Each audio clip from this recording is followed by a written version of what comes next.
नमस्कार, मी प्राध्यापक सविता कुलकर्णी.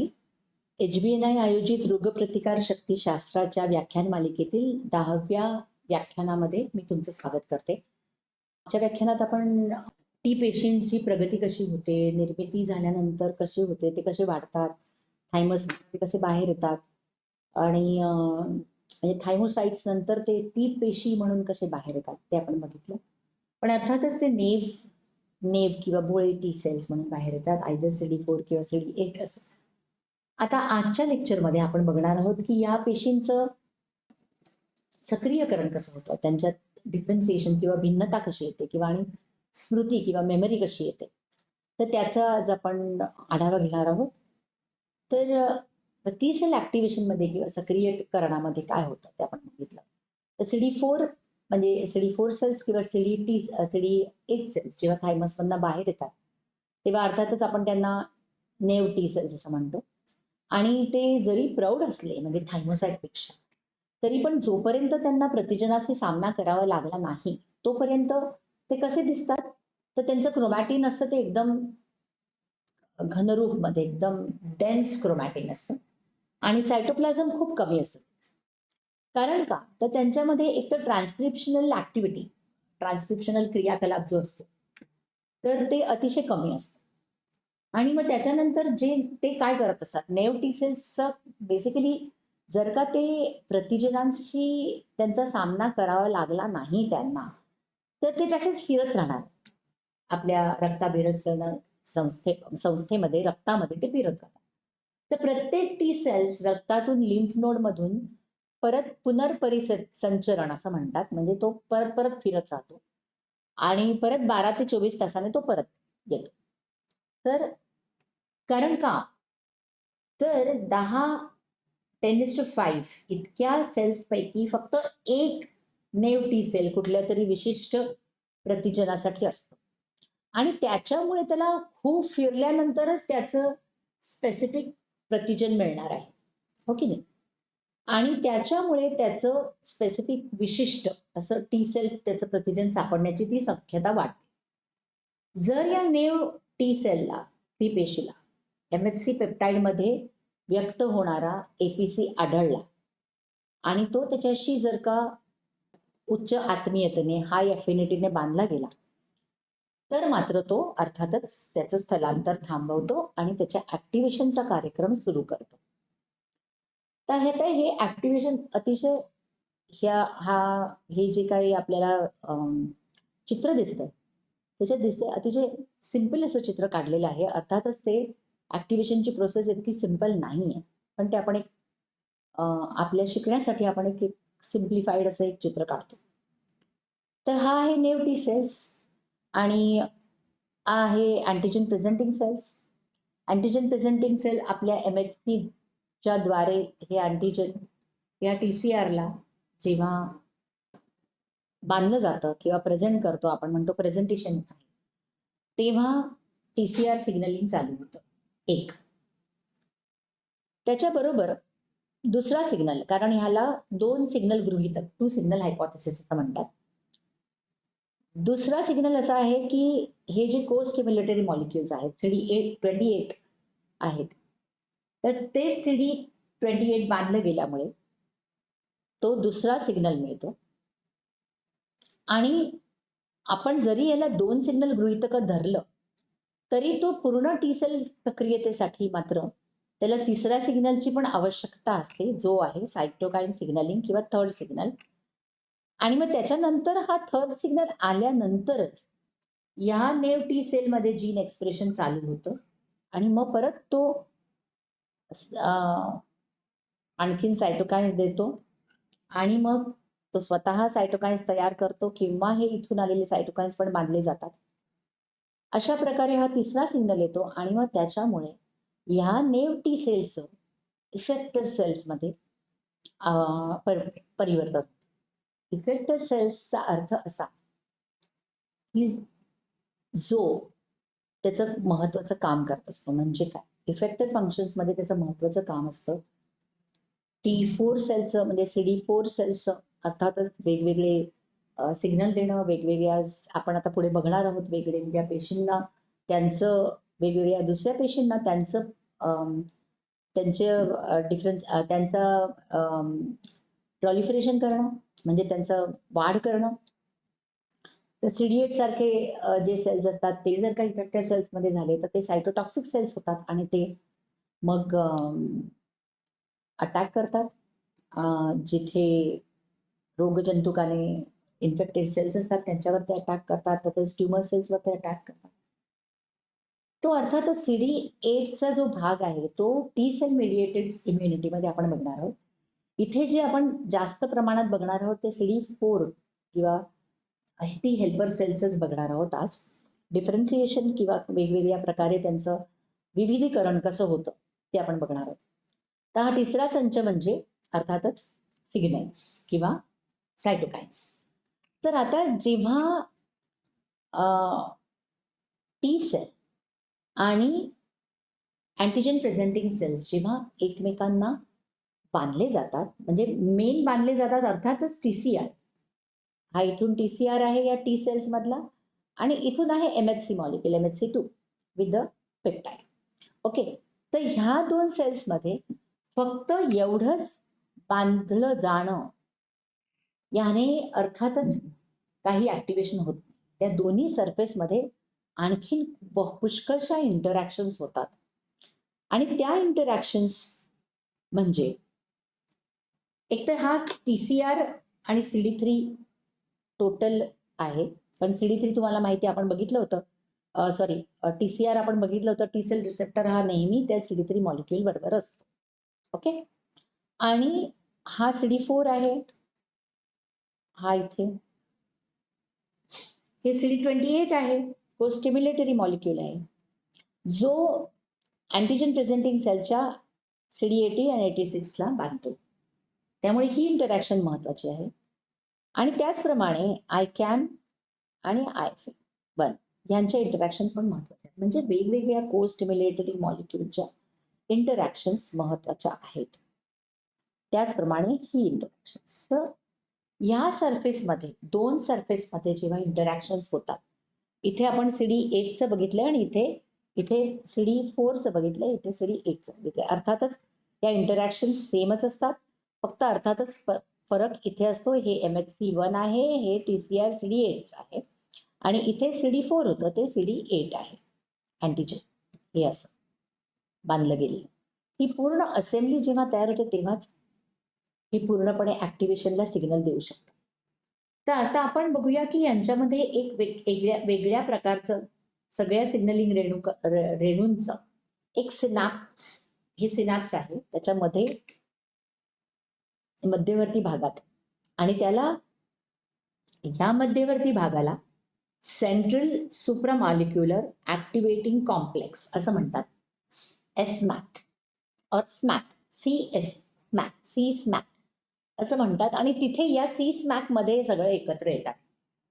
आता TCR MHC पेप्टाइड हे जेव्हा पृष्ठभागाच्या अंतर्गत आत्मीयता खूपच कमी असते, म्हणजे 10⁴ to 10⁷ एवढंच त्यांची अफिनिटी असते.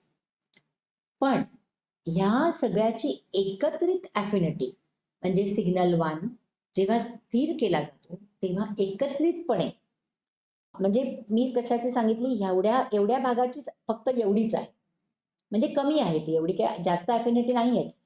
पण जेव्हा हे बाकीचे पण जेव्हा ते सिग्नल 1 ने स्थिर केलं जातं तेव्हा या सेल टू सेल परस्पर संवाद जो आहे, इंटरॅक्शन्स जे आहेत त्याची एकत्रित अफिनिटी म्हणजे ॲव्हिडिटी खूप वाढेल.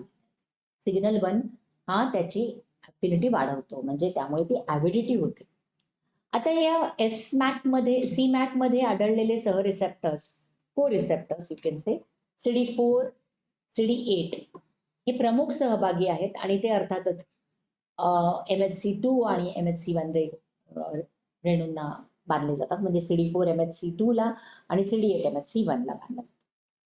आता ह्या उलट जे अदिजन मॉलिक्युल्स आहेत, म्हणजे आपण इथे बघितलं की LFA आणि CAM आणि LFA3 आणि CD2 हे जे आहेत ना, हे आणि हे आणि हे आणि हे जे आहेत हे अदिजन मॉलिक्युल्स आहेत. यांच्यामुळे काय होतं, ते एकमेकांना बांधले गेल्यामुळे एक हा ॲक्च्युअली पेरिफेरल सुप्रामॉलिक्युलर ॲक्टिव्हेटिंग कॉम्प्लेक्स तयार होतो पी मॅक्स. आपण मगाशी काय बघितलं, हा आहे एस स्मॅक, राईट, सी मॅक, स्मॅक, आणि आहे पी स्मॅक. पी स्मॅक हा ह्याच्यामुळे तयार होतो. हा आहे पी स्मॅक, पेरिफेरल सुप्रामॉलिक्युलर ॲक्टिव्हेटिंग कॉम्प्लेक्स. हे दोन पी स्मॅक आहेत आणि हा आहे मधला, तो आहे सी स्मॅक. ओके, तर आता CD4 आणि CD8 यांच्या जे आणि त्यांचे जे ॲडिजन मॉलिक्युल्स आहेत यांच्यामुळे अफिनिटी वाढवल्यामुळे नेव टी सेल पूर्णपणे त्याला सक्रिय होण्यास मदत केली जात नाही. तर त्याला आणखीन काय लागतं, त्याला CD28, इथे सी राहिला आहे, CD28 सह को स्टिम्युलेटरी रिसेप्टर्स जेव्हा ह्याला बांधले जातात तेव्हाच ते परस्पर संवाद साधला जातो. म्हणजे हा दुसरा सिग्नल झाला. म्हणजे पहिला सिग्नल हा MHC आणि TCR, दुसरा सिग्नल हा को स्टिम्युलेटरी रिसेप्टर्स आणि तिसरा सिग्नल अर्थातच सायटोकाइन्स. तर आता TCR सिग्नलची सुरुवात ही जी होते, आता हा कदाचित हे चित्र बघून तुम्हाला खूप घाबरायला होईल की अरे बापरे, हे काय काय आहे. पण हे आपण असे चित्र आपण जेव्हा TCR सिग्नलिंग, BCR सिग्नलिंग किंवा TLR सिग्नलिंग, PPR जेव्हा बांधले जातात त्याच्यामध्ये आपण हे बघितलेलं आहे. त्याच्यामुळे त्यातला खालचा भाग आहे हा बराचसा सेमच आहे. फक्त वरचं जे मॉलिक्युल्स आहेत जे त्याच्यात येतात आणि काम करतात किंवा ॲक्टिव्हेट होतात आणि त्याचं बेसिक प्रिन्सिपल सेमच असतं. फॉस्फरायलेशन ऑफ कायनेजेस पुष्कळ वेळा, टायरोसिनचं फॉस्फरायलेशन होतं पुष्कळ वेळा, ते आपण बघितलेलं आहे. आयटॅमचं फॉस्फरायलेशन होतं आणि कसं TCR सिग्नलिंग होतं हे आपण थोडंसं आधी बघितलेलं आहे. तर आता आपण इथे काही वेगळ्या प्रकारे डिटेलिंगमध्ये बघणार आहोत. तर TCR सिग्नलिंगची सुरुवात होते SRC कुटुंबातला LCK नावाच्या टायरोसिन कायनेसच्या सक्रियेमध्ये. तर हे जेव्हा LCK असतं, हे LCK काय करतं, जेव्हा एपीसीच्या पृष्ठभागावरील MHC पेप्टाइडला जोडलं गेलं, को रिसेप्टर आलं, CD4 CD8च्या क्षेत्रांना त्यांनी बांधलं, को रिसेप्टरने सगळं एकत्र असेंब्ली तयार झाली. आणि त्याचं मुख्य काम म्हणजे ह्या ज्या सायटोप्लाझमिक टेल आहेत, CD4 पण बांधलं गेलेलं असल्यामुळे ही CD4 बांधलं गेलेलं आहे इकडे, हा TCR आणि CD3 कॉम्प्लेक्स आहे. आणि काय होतं, हे जवळ आल्यामुळे जे सायटोप्लाझमिक टेलमध्ये LCK आहे ते TCR CD3 कॉम्प्लेक्सच्या थेट जवळ येतात आणि त्यामुळे ह्या CD3 मधल्या आयटॅमचं ते फॉस्फोरायलेशन करतात. हे फॉस्फोरायलेशन केलं आयटॅमचं, आणि हे फॉस्फोरायलेशन केल्यामुळे SH2 डोमेन सह जे प्रथिनं असतात त्यांच्यात एक नवीन डॉकिंग साईट तयार होते, ज्यामध्ये ZAP70 हे एक टायरोसिन कायनेज, दुसरं टायरोसिन कायनेज समाविष्ट आहे. आणि मग ते ZAP70 सिग्नलिंग कॉम्प्लेक्समध्ये सामील होतं, ते सक्रिय होतं आणि ते शेजारच्या पुष्कळशा प्रथिनांना फॉस्फोरायलेट करलं जातं. आता याचं एक महत्वाचा स्टेप्स म्हणू आपण, ते अडॅप्टर रेणू एक LAT आहे, लिंकर प्रोटीन. हा जो मोठा आहे अडॅप्टर रेणू LAT, हा जो linker protein of activated T cells जो आहे त्याचे सहयोगी SLP76, आणि हे त्याचे दोन महत्वाचे सबस्ट्रेट्स आहेत. कोणाचे?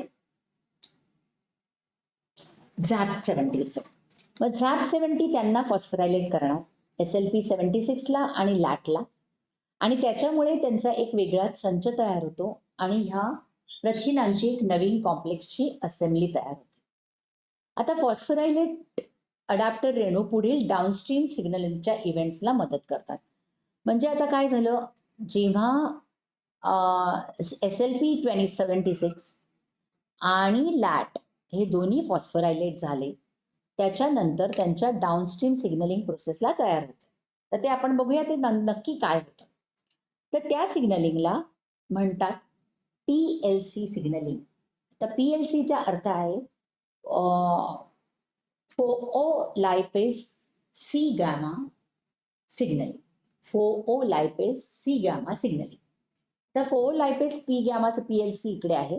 तर हे SLP76 ते याला फॉस्फोरायलेट करतं. तर फॉस्फोरायलेट LAT त्याच्या डोमेनद्वारा आणखीन एका प्रथिनाला म्हणजे एन्झाईम फोओलायपेज गॅमाला ते ह्या मेम्ब्रेनच्या सबस्ट्रेटपैकी आहे आणि त्याच्यामुळे काय होतं, त्या SLP76 मुळे या PLCचं जे डोकं असतं त्याच्यात लिपिड टेलमधनं बाजूला होतं आणि त्याच्यामुळे दोन वेगळे सिग्नलिंग रेणू तयार होतात. म्हणजे SLP76 PLCवर काम करतं आणि मग त्याच्यामुळे एक IP तयार होतं आणि इनऑर्गॅनिक फॉस्फेट आणि त्याच्यानंतर एक मेम्ब्रेन बाउंड DAG तयार होतं, डायअसाइल ग्लिसरॉल. तर डायअसाइल ग्लिसरॉल हे DAG तयार झालं आणि हे झालं IP. तर IPचा रोल असा आहे की ते कॅल्शियम सिग्नलिंगला एक संदेहवाहक म्हणून आहे. तर त्याला ते कॅल्मिडोलिन बांधतं आणि फॉस्फेटेज कॅल्सिनेनियनला सक्रिय करतं. त्याच्यामुळे ते काय करतं, इथे ते बांधून कॅल्शियम ह्याला कॅल्सिन्युरिनला बांधतं आणि कॅल्सिन्युरिनला बांधल्यानंतर ते त्याला फॉस्फेटेज कॅल्सिन्युरिनला सक्रिय करतं. फॉस्फेटेज कॅल्सिन्युरिनला सक्रिय केल्यानंतर तो त्या NF-AT जो ट्रान्सक्रिप्शन फॅक्टर आहे, न्यूक्लिअर फॅक्टर ऑफ ॲक्टिवेटेड सेल्सला डिफॉस्फोरायलेट करतो आणि सक्रिय करतो. आणि त्यानंतर तो सक्रिय केल्यामुळे अर्थातच आतमधल्या ॲक्टिवेशनचे जीन्स होतं आणि प्रॉलिफरेशन आणि इफेक्टर फंक्शनला पुढे एक चाल मिळते. आता टी सेलमध्ये PIP हायड्रोलिसिस तयार झालेला डॅग जो आहे आणि PKC थीटा, हा डॅग आणि PKC थीटा हा PKC नावाच्या प्रोटीन कायनेजला C बांधला जातो आणि या सिग्नलिंग कॅस्केडमुळे ट्रान्सक्रिप्शन फॅक्टर NF कापा बी जो तुमच्या माहितीचा आहे तो सक्रिय होतो आणि मग तो न्यूक्लियसमध्ये जाऊन जीन ॲक्टिवेशन करतो. ओके, म्हणजे आता आपण इथे एक गोष्ट बघितली की लॅकमुळे पहिल्यांदा काय झालं. लॅकमुळे ZAP70 फॉस्फोरायलेट झाला, ZAP70 मुळे LAT आणि SLP76 झाले. SLP76 PLC गॅमाला त्याने त्याच्यावर प्रक्रिया केली आणि त्याच्यामुळे आपल्याला डॅग आणि PIP मिळाले. त्याच्यामुळे पुढे आपल्याला कॅल्शियम सिग्नलिंग संदेशवाहक मिळतो जो कॅल्मिडोलिनला बांधला गेला आणि फॉस्फेटेज कॅल्सिन्युरिनला सक्रिय केल्यामुळे NFT मिळालं आणि त्याच्यामुळे पुढे ॲक्टिवेशन झालं आपलं. ते जीन्स रेग्युलेट होतात, सर्व्हायव्हल आणि प्रॉलिफरेशनचे जीन ॲक्टिवेशन झाले. तर डॅग पुढे PKCला ॲक्टिवेट करून NF कापा बी तयार करतं आणि ते पुढे जाऊन जीन एक्सप्रेशन करतं. हे सगळं सिग्नलिंग कास्केडिंग असं तुम्ही म्हणू शकाल. फायनली सिग्नलिंग कास्केडिंग किंवा सिग्नलिंगचा final aim is transcription factor activate करणं आणि त्याच्यामुळे जीन एक्सप्रेशनला चालना देणं. त्याच्याचमुळे सर्व्हायव्हल आणि प्रॉलिफरेशन हे जे आहे ते रेग्युलेट करणं.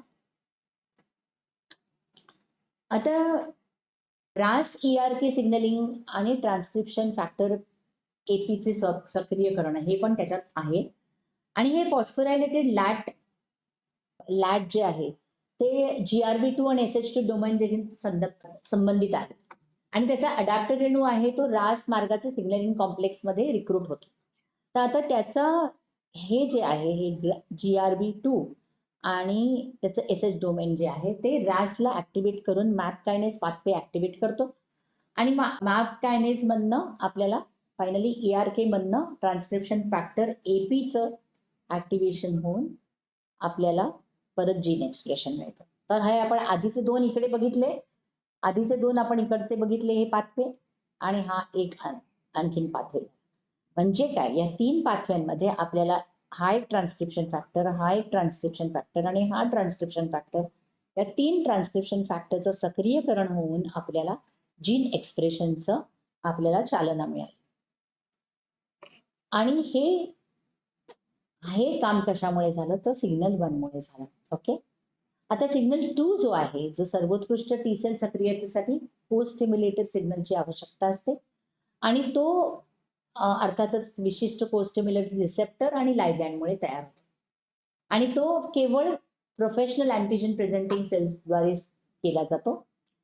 सर्वात महत्वाचा कोरिसेप्टर को स्टिम्युलेटरी रिसेप्टर जो आहे त्याचं उदाहरण आहे CD28 आणि हा टी सेल सक्रियतेच्या दरम्यान त्यांचं को स्टिम्युलेटरी सिग्नल प्रदान करणारे आयकॉस सारखा इतर संबंधित रेणू पण आहे. तर हे त्यांचं CD28 हा त्यांचा रिसेप्टर आहे, तर त्याचं लायगॅन्ड आहे CD8086 जे B7 फॅमिलीमधले आहेत आणि त्यांचे B71 आणि B72 आहेत. त्यांना ते बांधतात. अर्थातच त्यांची ऍक्टिव्हिटी आहे ऍक्टिव्हेशन ऑफ टी सेल्स आणि ते are expressed by all professional APC as well as medullary thymic epithelial. ICOS जे आहेत ते बी सेल्स, एपीसी आणि टी सेल्स या सगळ्यांनी एक्सप्रेस केले जातात. पण CD28 फक्त प्रोफेशनल PAPCवर असतं. आयकॉसची अर्थातच maintenance of differentiated T cells आणि त्यांचं फीचर ऑफ टी सेल आणि बी सेल इंटरॅक्शन्समध्ये त्यांचं महत्व आहे ते आपण पुढे बघणार आहोत. तर आता आपण बघूया को स्टिम्युलेटेड रिसेप्टर CD23 सॉरी चुकीचं लिहिलंय CD28 पाहिजे इकडे. तर CD28 हे 44 KDA ग्लायकोप्रोटीन आहे, होमोडायमर आहे आणि ते सर्व नेव्ह आणि सक्रिय म्हणजे ऍक्टिव्हेटेड मानवी आणि म्युरिन CD4 म्हणजे सगळ्या CD4 वर ते असतंच असतं. पण CD8 सेल्समध्ये फक्त 50% पेशींवर मानवामध्ये असतं, तर उंदरामध्ये ते सगळ्या CD8 वर असतं. आता हे प्रोप्रोलिफरेटिव्ह सायटोकाईन जे आहे IL-2 आणि प्रो सर्वायवल BCL-2 कुटुंबामधील सदस्य BCL-X या अभिव्यक्तीला प्रेरित करण्यासाठी टी सेल रिसेप्टर सिग्नलचं कार्य करून ते प्रोटेक्ट करण्याची लक्षणीयरित्या वाढतात. कोण? CD28. CD28 हे IL-2 आणि BCL-X या दोन जीन्स म्हणजे एक्सप्रेशन वाढवण्याला प्रयत्न करतात आणि TCR प्रेरित करण्यासाठी त्यांची प्रसार आणि जगण्याची क्षमता ते लक्षणीय वाढवतात. CD28 B7 अर्थातच वेगवेगळ्या दोन लायगॅन्डशी बांधतो, मी मगाशीच बोलले. आणि नेव्ह टी सेलला सर्वात सक्रिय करणारे कोण असतील तर मॅच्युअर डेंड्रायटिक सेल्स. त्यांना CD80 आणि 86 कॉन्स्टिट्युटिव्हली व्यक्त करतात आणि जे मॅक्रोफाज आहेत, बी सेल्स आहेत, त्यांना फक्त ते रोगजनकाशी संपर्क साधल्यावरच त्यांच्यात CD80-86 अपरेग्युलेशन होतं. आणि म्हणूनच आपण बघितलं होतं मागेच की जेव्हा एखादा मॅक्रोफाज आपण म्हणतो की तो ऍक्टिव्हेट झालाय की नाही, नेव्ह मॅक्रोफाज जो ऍक्टिव्हेटेड नाही आहे, त्याच्यापेक्षा ऍक्टिव्हेटेड मॅक्रोफाजला आपण कसं ओळखू शकतो? तर त्याच्या CD80-86च्या एक्सप्रेशनवरनं आपण हे फाइंड आउट करू शकतो की एखादा मॅक्रोफाज ऍक्टिव्हेट झालाय की नाही. म्हणजे जेव्हा आपल्याला एक्सपेरिमेंटली किंवा प्रयोगाने बघायचं असेल आपल्याला प्रयोगशाळेमध्ये, तर आपण हे करू शकतो. म्हणजे जसं फ्लो सायटोमीटर सारखं एक जे आपल्याला साधन आहे त्याच्याद्वारे आपण मॅक्रोफाजवरचे हे सगळे मॉलिक्युल्स आणि हे आत्ताचे आपण जे सगळं काय काय डिस्कस करतोय ते सगळे आपण फ्लो सायटोमेट्री या साधनाद्वारे आपण आपल्या या इम्युन सेल्समध्ये बघू शकतो.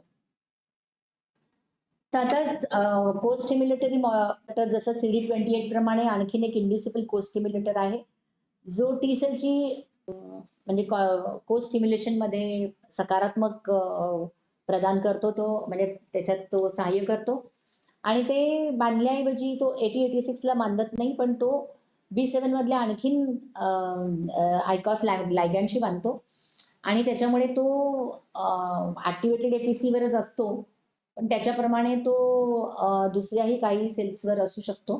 तो नेव्ह टी सेल्सवर व्यक्त केला जात नाही.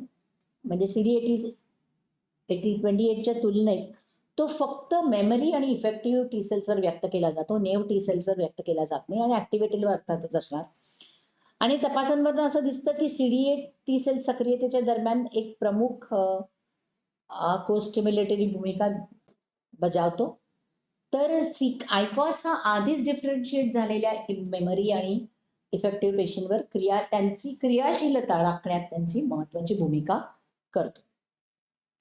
आता आपण को स्टिम्युलेटरी रिसेप्टर्स बघितले, तर आता आपण बघणार आहोत को इनिबिटरी रिसेप्टर्स. आता या को इनिबिटरी रिसेप्टर्सचं काम काय आहे? तर CTLA4 हा जो को स्टिम्युलेटरी रिसेप्टर आहे, को इनिबिटरी रिसेप्टर आहे, तो सुद्धा CD8शी त्या संरचनेत जवळ आहे, जवळ संबंधित आहे. पण तो आणि बांधला पण जातो CD86 म्हणजे काय?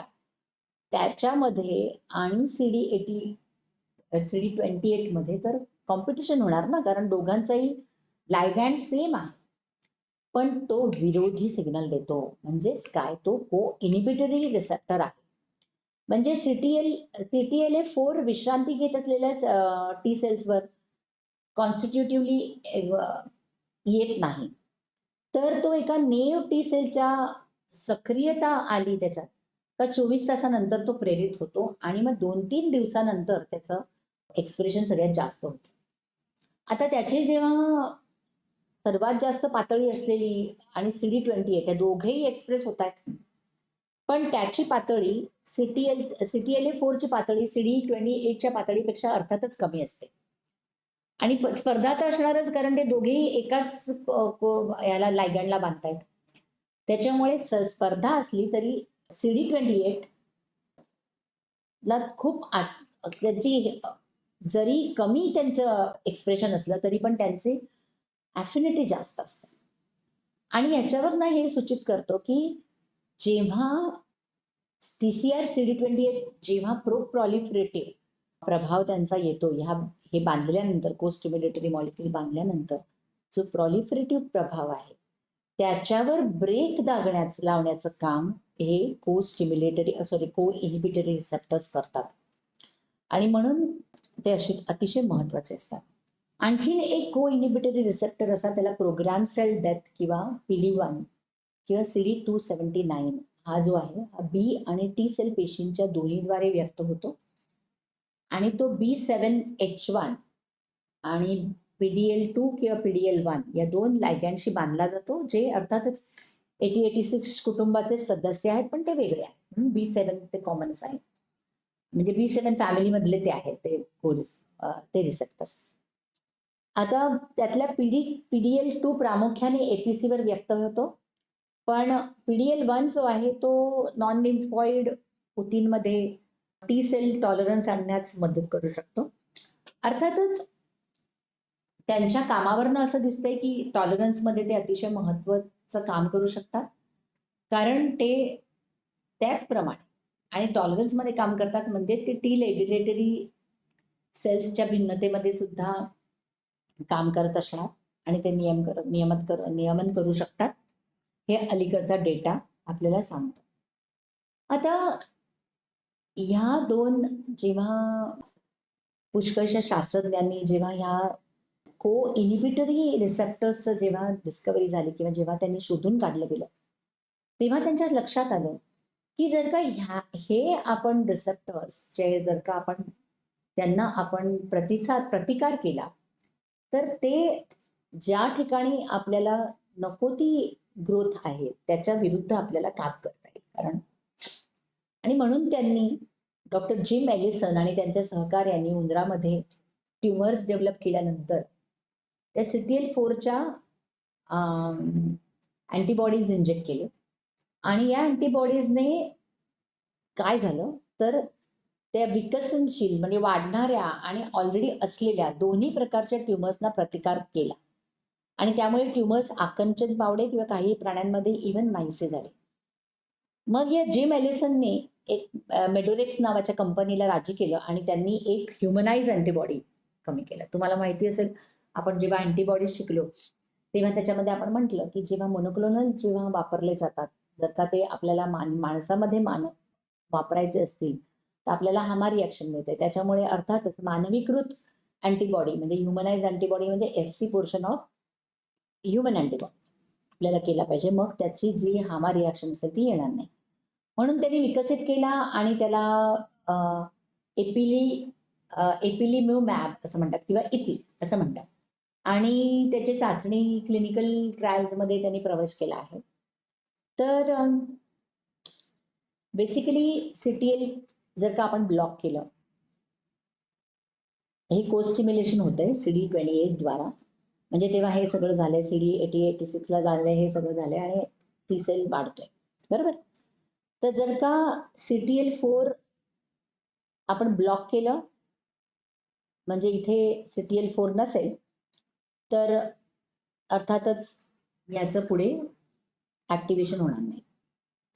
आणि जर का आपण त्याच्या विरुद्ध एक अँटीबॉडी दिली, तरी पण त्याचं ॲक्टिव्हेशन होणार नाही. तर ते काम त्यांनी केलं. तर आता ह्या अँटीबॉडीची प्रथम चाचणी त्यांनी केली होती मेलॅनोमा असलेल्या रुग्णांमध्ये. आणि जो एक आपल्या त्वचेमधला जो पिगमेंट आहे त्याचा एक घातक कर्करोग आहे. 1911 मध्ये मेलॅनोमाच्या उपचारासाठी FDAने ॲडमिनिस्ट्रेशनला म्हणजे ते अंगात त्याचं इंजेक्शन द्यायला मान्यता दिली होती. आणि उपचारात्मक अँटीबॉडीज तसेच PD-1च्या अँटीबॉडीज जे इनिबिटरी सहभागाला अडथळा आणतात त्यांना चेकपॉइंट इनिबिटर्स असं म्हणतात. आणि जे रोगप्रतिकारक प्रणालीचा ब्रेक किंवा चेकपॉइंट्स रोखण्यात त्यांच्या क्षमतेचं वर्णन केलं जातं. 2015 साली जिम एलिसन यांना सर्वात प्रतिष्ठित वैज्ञानिक सन्मानापैकी एक लस्कर पुरस्कार मिळाला होता. आणि चेकपॉइंट इनिबिटरचा विकास ही कॅन्सरसाठी एक अतिशय आशादायक नवीन इम्युनोथेरपी आहे. आणि या को-इनिबिटर रिसेप्टर्स आणि लायगॅन्ड मधली परस्पर संवाद रोखणारे रेणू ट्यूमर विरुद्ध जर का त्या सुप्त टी-सेल क्रियाकलाप वाढवतात, म्हणजे इंटरॅक्शन वाढवतात असे दिसून आलंय. आणि त्याच्यामुळे ते क्लिनिकमध्ये वापरले जाऊ शकतात. म्हणजेच काय, जर का चेकपॉइंट इनिबिटरचा वापर केला तर ॲक्टिव्हेशन होणार नाही आणि त्याच्यामुळे ट्यूमरमध्ये जे ॲक्टिव्हेशन होत आहे ते होणार नाही बेसिकली. आता आणखीन एक को इनिबिटरी रिसेप्टर आहे BTLA. तर BTLA हा बी आणि टी लिम्फोसाइट अटेन्युएटर असं त्याला म्हणतात. CD272 आहे. तो को इनिबिटरी रिसेप्टर आहे आणि तो व्यापकपणे अनेक रोगप्रतिकारक पेशींवर व्यक्त केला जातो. तो केवळ कन्व्हेन्शनल टी पेशीच नव्हे तर गॅमा डेल्टा नंतर रेग्युलेटरी टी सेल्सवर आढळत नाही, तर तो NK सेल्स, मॅक्रोफाजेस, डेंड्रायटिक सेल्स आणि सर्वात जास्त बी सेल्सवर येतो. तर हा BTLA हा प्राथमिक लायगॅन्ड हा B7 मधला. आतापर्यंत आपण बघितलं त्यांचे लायगॅन्ड्स युजली B7 फॅमिलीमधले असतात. तर तो हा लायगॅन्ड आहे, तो हर्पीस विषाणूचा एंट्री मेडिएटर किंवा मध्यस्थ आहे आणि HVEM त्याला म्हणतात. म्हणून ओळखला जाणारा TNF रिसेप्टर फॅमिलीमधला आहे आणि तो वेगवेगळ्या प्रकारांवर व्यक्त केला जातो. आता आपण येणार आहोत वेगळ्याच टॉपिककडे आणि त्याला म्हणतात T cell clonal anergy. Anergy नाही, एनर्जी. ओके. जर एखादा नेव टी सेल्सचा TCR सिग्नल 1 मध्ये गुंतला असेल आणि त्याला जर का योग्य दुसरा सिग्नल मिळाला नाही, तर तो टी सेल क्लोन त्यानंतरच्या स्टिम्युलेशनला प्रतिसाद देत नाही. याचाच अर्थ काय, की जर का आता आपण बघितलं होतं की ह्या दोन गोष्टी तर सगळ्यात महत्वाच्या आहेत. सिग्नल 1 आणि सिग्नल 2 CD28 आणि त्याला CD80-86ला बांधणं अतिशय महत्वाचं आहे. पण जर का हे बांधलं गेलं, म्हणजे सिग्नल 1 आला, PCR आणि MHC बांधलं गेलं, पण सिग्नल 2 आला नाही, तर मात्र त्याचं क्लोनल एक्सपान्शन होत नाही. म्हणजेच त्याला टी सेल एनर्जी असं म्हणतात. तर हे दोन्ही CD4, CD8 दोन्ही एनर्जाइज होऊ शकतात आणि मग त्याच्यामुळे ते एनर्जेटिक झाल्यावर ते अर्थातच त्यांच्या उत्तेजनाला प्रतिसाद देत नाहीत आणि सायटोकाइन्स पण स्रवत नाहीत. आता काही वेळेला काय होतं, जर का नॉन अँटीजन प्रेझेंटिंग सेलच्या पृष्ठभागावर अँटीजनला गुंतवणाऱ्या पेशी असू शकतात, जसं पॅनक्रियाटिक बीटा सेल्स, तर त्यांच्यावर हे कोस्टिम्युलेटरी मॉलिक्यूल नसतात, पण ते निष्क्रिय असतात. तर त्यांनी सपोज असं प्रेझेंट केलं, कारण अँटीजन तर त्यांच्याकडे आहे, तर ते अँटीजन त्यांनी प्रेझेंट केलं, ते नॉन APC असताना तर त्याच्या विरुद्ध आपल्याला अर्थातच काहीही प्रतिसाद मिळत नाही आणि अर्थातच हे आपल्यासाठी फायद्याचं आहे. कारण हे आपलं आपल्या शरीरातलीच पेशी अँटिजेन प्रेझेंट करताय. परंतु फॉर्च्युनेटली ते को-स्टिम्युलेटरी सिग्नल नसल्यामुळे त्यांच्या विरुद्ध आपल्याला कुठलाही सिग्नल मिळत नाही. सो अशा प्रकारे जर का स्वयं इन्सुलिन पेप्टाइड कॉम्प्लेक्ससाठी जर का टी रिसेप्टर व्यक्त करणारे पेशी असतील आपल्यात, तरी सुद्धा को-स्टिम्युलेटरी को-स्टिम्युलेटरी लायगॅनच्या अनुपस्थितीमुळे टी सेल एनर्जी होईल आणि या ऑटो रिॲक्टिव्ह टी सेलद्वारे रोगप्रतिकारक हल्ल्याला प्रतिबंध करेल. ओके. आता आणखीन एक आपण बघूया की को इनिबिटरी रिसेप्टर आणि परस्पर संवादामुळे देखील एनर्जी होऊ शकते. म्हणजे काय? तर सिग्नल 1 तर मिळालाच आहे, सिग्नल 2 पण मिळाला आहे. पण हा जो आहे तो को इनिबिटरी पण बांधला गेलाय, म्हणजे PDL1 आणि PDL1 ला बांधला गेला आहे. ओके. आणि ह्याच्यामुळे सुद्धा टी सेल एनर्जी होऊ शकते आणि ही घटना फक्त ऍक्टिव्हेटेड टी सेल्सना लागू होते, ज्यांच्याकडे अपरेग्युलेटेड को इनिबिटरी रिसेप्टर्स असतात. आणि ते कधी होतं, तर जेव्हा एखादा अँटीजन पूर्णपणे आता साफ झालाय, तो रोग नष्ट झालाय असं केल्यानंतर जर का आपल्याला टी सेल त्या ऍक्टिव्हेटेड टी सेलचा जर का प्रसार आपल्याला रोखायचा असेल, तर त्यावेळेला हे मदत करतात. म्हणजे त्यावेळेला त्या पर्टिक्युलर क्लोनची एनर्जी येणं आपल्याला महत्वाचं आहे. आणि इनिबिशनमुळे मायकोबॅक्टेरिया, HIV, हिपॅटायटिसचा विषाणू किंवा ट्युमर अँटीजेन्स यांच्या संपर्कात येणाऱ्या दीर्घकालीन संसर्गाद्वारे काही वेळेला अशा कंटिन्युअसली म्हणजे तुम्हाला त्याचा स्टिम्युलस मिळतोय अशा वेळी एक ह्या एनर्जीमुळे टी सेल एक्झॉशन म्हणतात त्याला, असायला पण हातभार लावू शकतो. आणि आणखीन एक गोष्ट अशी आहे की या रोगजनकांसाठी आणि अँटीजेन्ससाठी विशिष्ट टी पेशी PD1 आणि BTLA चे उच्च स्तर पण निर्माण करतात, जे कार्यात्मकपणे म्हणजे काय होतं की यांची एनर्जी झाल्यामुळे त्यांच्या विरुद्ध, त्या रोगजनकांच्या विरुद्ध ऍक्टिव्हेटेड टी सेल्स होऊ शकत नाही आणि त्यांना मारू शकत नाही. म्हणजे हे एक वेगवेगळ्या रोगजनकांची एक प्रकारची स्ट्रॅटेजी असू शकते की कसे ते आपल्या इम्युन सिस्टीम पासून किंवा आपल्या रोगप्रतिकारक शक्तीपासून कसे ते लपले जातात. आता ह्याचा एक महत्वाचं योगदान जे आहे एनर्जिक CD4 टी सेल्स आहे, तर ते आहे ते गर्भधारणेदरम्यान गर्भाला टॉलरन्स, बेसिकली गर्भाच्या बाबतीत जेव्हा माता टॉलरन्स दाखवते, ते त्याच्यासाठी ही एनर्जी CD4 एनर्जी महत्वाची असते. त्याचप्रमाणे anergic CD4 cells regulatory T cells पेशींमध्ये देखील फरक करू शकतात आणि जे रोगप्रतिकारक टॉलरन्स किंवा रोगप्रतिकारक सहनशीलता राखण्यास महत्वाची भूमिका करू शकतात. तर आता आपण तिसऱ्या सिग्नलला येऊया. तर तिसरा सिग्नल आहे सायटोकाइन्स. म्हणजे आपण 2 सिग्नल बघितले, एक म्हणजे TCR आणि MHC लागणं, एकमेकाला बांधले जाणं. दुसरा सिग्नल बघितला को स्टिम्युलेटरी सिग्नल. आता तिसरा बघूया सायटोकाइन्स. आता APC आणि टी सेल पेशीद्वारा तयार झालेले हे जे सिक्रेटरी सायटोकाइन्स जे आहेत, की विद्राव्य सायटोकाइन्स जे आहेत, त्यांच्या इंटरॅक्शन्समुळे, क्रियाकलापांमुळे टी सेल सक्रियता काळजीपूर्वक आकार घेते, ते एकदम व्यवस्थितपणे आकार घेते आणि हा अर्थातच या सिग्नलला सिग्नल 3 असं म्हणतात. आणि हे सायटोकाइन्स पृष्ठभागावरील सायटोकाइन रिसेप्टरला बांधलं जातं आणि त्याच्यामुळे अगेन इंट्रासेल्युलर कास्केड, तुम्हाला आपण मागे सायटोकाइनचे कास्केड्स बघितले आहेत आणि त्याच्यामुळे टी सेल पेशींचा प्रसार किंवा त्यांचं जगणं हे जे असतं, सर्वायवल, हे दोन्ही ते वाढवतात. IL-2 हा सर्वात महत्वाचा प्रसिद्ध सायटोकाइन आहे, जो ऑप्टिमम टी सेलचा प्रसार करतो तेव्हा, आणि विशेषतः जेव्हा अँटीजन आणि को-स्टिम्युलेटरी लायगॅन्ड्स खूप मर्यादित असतात, अशा वेळी IL-2 खूप त्यांना प्रसार करायस मदत करतो. TCR आणि costimulatory signal IL-2 high affinity IL-2 receptors, alpha changes CD25 आहे. या दोन्ही जीन्सचं ट्रान्सक्रिप्शनाला प्रेरित करतात. म्हणजे जेव्हा TCR आणि को स्टिम्युलेटरी सिग्नल हे सगळं एकमेकाला बांधलं जातं, तेव्हा हे दोन जीन्सचं ट्रान्सक्रिप्शन वाढू शकतं.